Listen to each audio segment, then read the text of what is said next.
I had good willpower until I didn't. And when I crashed, the food came with me every time. Here's what was actually happening. I'm going to get personal today, not because I need to tell you my story, but because I think that when you finally hear it, you're going to recognize something. And I want you to know what you are going to hear is not a story about weakness. It is a story about a woman who was working very hard to feel okay and using every tool she had. I was always someone people would describe as driven, capable, someone who gets things done. And I was. I could hold a lot, build things, show up consistently. But there was this other side, this personal side, where I was exhausted in a way that I couldn't quite name. Not tired, exhausted, something deeper. Like I was working very hard to hold a version of myself together that was demanding a lot from me. And food was in the margins of that. Not dramatically. I wasn't in a crisis. I just reached at night mostly, when the day was over and the performing was done, and I was alone with myself. I'd find my way to the kitchen, not quite sure what I was looking for.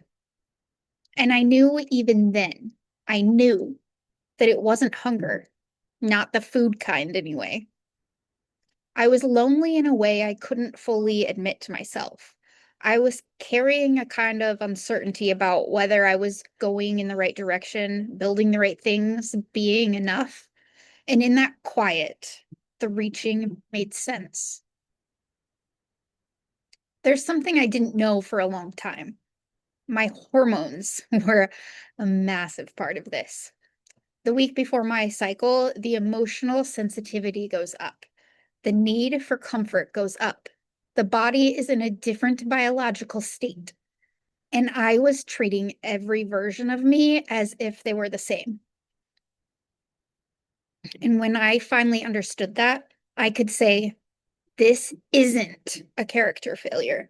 This is a hormonal pattern I haven't been accounting for. It was like getting new information about a math problem I'd been getting wrong for years. I wasn't solving for the right variable. The shift, it wasn't a new plan. It wasn't more discipline. It was one decision. I'm worth sitting with and figuring out, not fixing, not managing, actually understanding. I started getting curious instead of critical. I started asking, what do I need right now? Instead of, why can't I stop?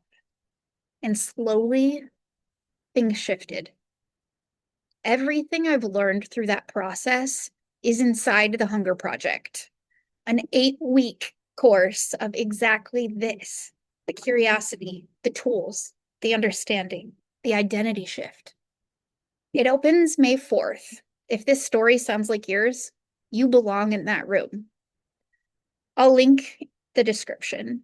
And if any of this feels heavier than a video can carry, please know that professional support exists exactly for this, and you deserve it.